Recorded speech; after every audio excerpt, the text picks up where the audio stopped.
नमस्कार, मैं हरिंदर कौशल। आप देख रहे हैं मर्दर इन 24 न्यूज़। दिल्ली में एक विशेष सत्र चल रहा है लोकसभा का, जिसके बीच में कल महिला आरक्षण बिल पास किया गया। महिला आरक्षण बिल जो ये पास किया गया है, क्या ये एक बड़ा जुमला नहीं है?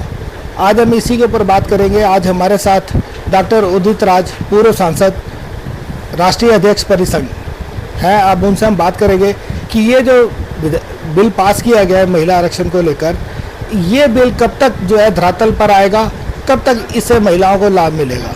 अगर हम बात करें तो ये जो बिल लाया गया है, ये बिल जब तक ये पारित नहीं होगा, जब तक कि जनगणना नहीं होती, जाति जनगणना नहीं होती, परिसंघ जो अपनी रिपोर्ट नहीं देता, तब तक ये बिल धरातल पर नहीं आएगा। अब हम डॉक्टर साहब से पूछते हैं। डॉक्टर साहब तो जानते हैं, डॉक्टर साहब एक पुराने राजनीतिज्ञ हैं, IAS अधिकारी भी रहे हैं, ये राजनीति को बड़ी अच्छी तरह से जानते हैं। अब इन्हीं से पूछते हैं कि ये बिल कब तक धरातल पर आएगा। नमस्कार डॉक्टर साहब।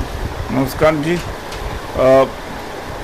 यह बिल कल तक तो लग रहा था कि सरकार की नीयत साफ है, लेकिन जब बिल का डिस्क्लोजर हो गया तब लगा कि ये तो सबसे बड़ा जुमला है 9.5 साल में।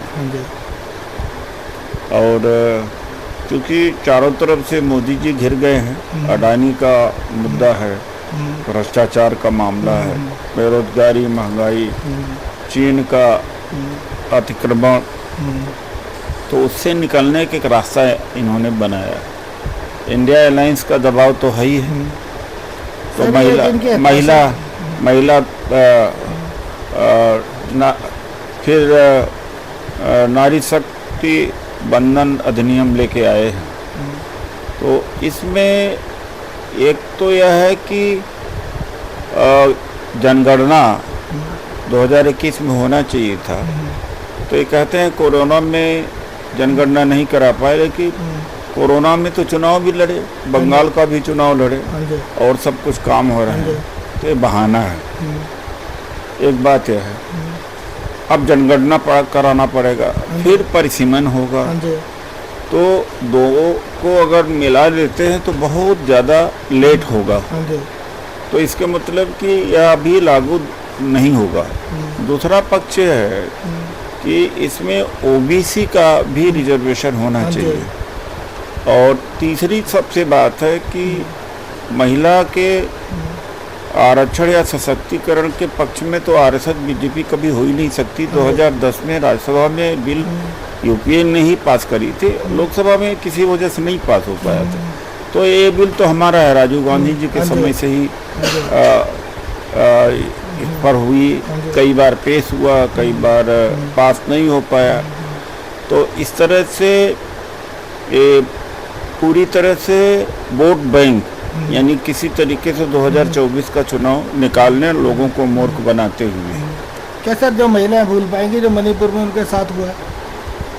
ये तो अगर देखा जाए, हिंदू कोड बिल जो बाबा साहब डॉक्टर अम्बेडकर ने पेश किया था आज कानून मंत्री, तो RSS BJP ने उनका पुतला जलाया था। कहा ये तो हिंदू समाज को विखंडित करने वाली बात। उस हिंदू कोड बिल में था यह कि पुत्र के बराबर पुत्री को भी संपत्ति में अधिकार हो। और पहले बहुविवाह पुरुष तो कर सकता था, महिला जीवन तक विधवा रह सकती। फिर उसके बाद में पुरुष अपनी संपत्ति को बिना महिला की इजाज़त के किसी को दे सकता था। तो महिला की स्थिति बहुत खराब थी पहले। उसका इतना विरोध किया, तो ये महिला विरोधी तो है ही है। ये वोट बैंक के लिए सब कुछ कर रहे हैं सर। और उसी परिप्रेक्ष्य में, बैकग्राउंड में हम देख सकते हैं कि जिस तरह से हाथरस में और उन्नाव में हुआ, मणिपुर में हुआ, और मणिपुर में जिसने वीडियो जारी किया उसके खिलाफ बोल रहे हैं कि इतना देर के बाद क्यों किया, उसी को धर पकड़ने की कोशिश किया। तो कितना भयंकर ये महिला विरोधी है। और भागवत जी ने कहा भी था, जो RSS चीफ है, इन सब के बाप या माँ, RSS माँ है, उन्होंने कहा था कि पुरुष की बात, यानी पत्नी पति की बात नहीं मानती तो पति उसको तलाक दे सकता है। तो ये तो महिलाओं के प्रति इनका रवैया है या इनका रुख है। सर देखिए ना, कल जब सांसद के बीच में हमारी जो माननीय राष्ट्रपति है, महिलाएं दलित समाज से आती हैं, उनको उसके बीच में नहीं बुलाया गया। ना जब इसका नई संसद का उद्घाटन हुआ, ना भूमि पूजन पे जब पहला विशेष सत्र का पहला दिन था तो उनको बुलाना चाहिए था। उनकी जगह पे कंगना रनौत को बुलाया जाता है, वो डांसर है सपना चौधरी को बुलाया जाता है।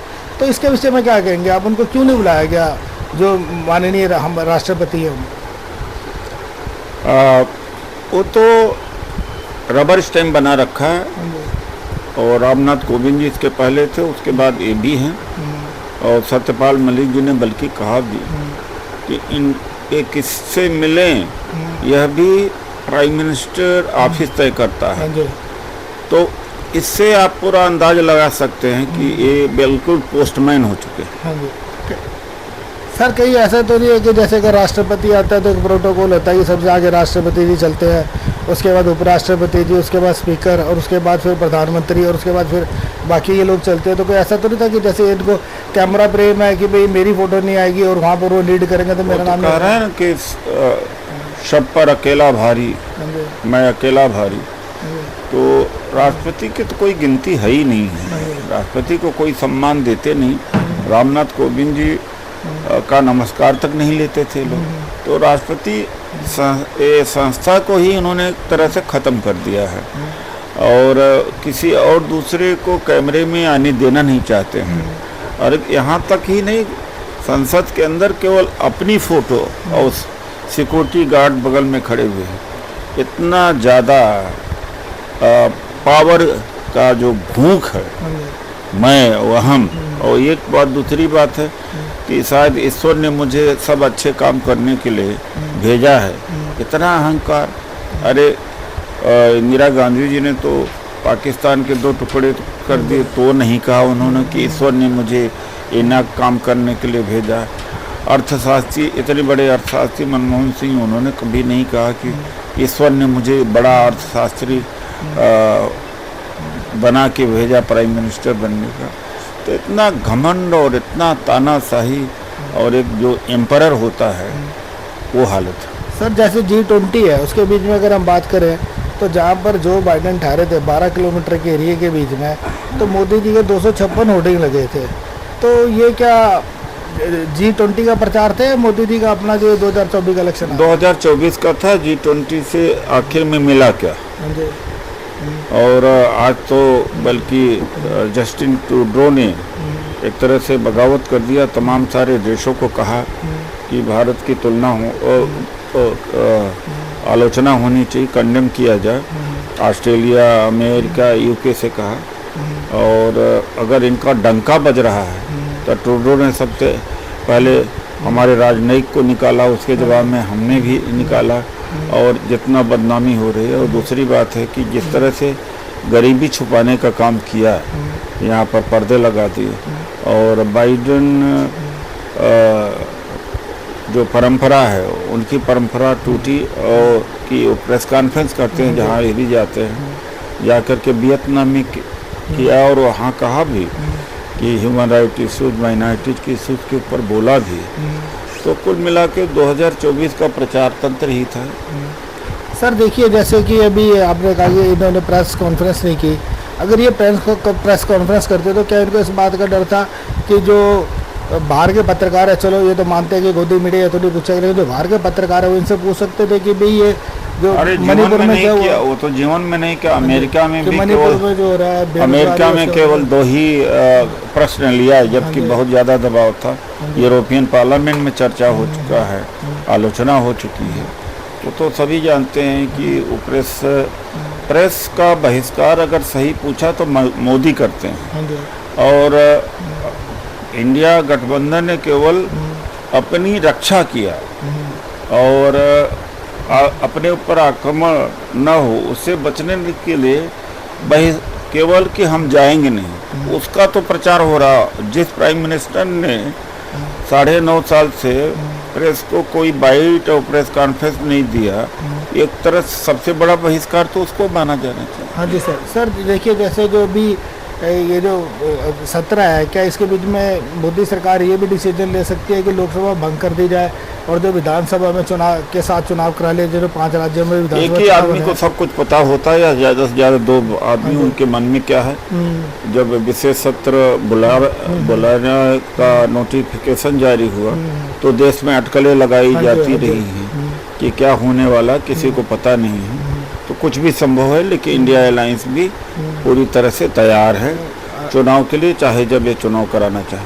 तभी जब भी चुनाव कराना चाहे जो इंडिया जो गठबंधन है तैयार है। तो आपका कहना ये है कि जो ये इंडिया गठबंधन से इतना डर गया जिसकी वजह से सारे जो भी अभी हताशा के बीच में जो भी ये निश्चय कर रहे हैं, उसी का डर है, उसी का भय है, उसी का दबाव है। तो सर आप क्या कहेंगे कि 2024 में किस प्रकार की सरकार आएगी?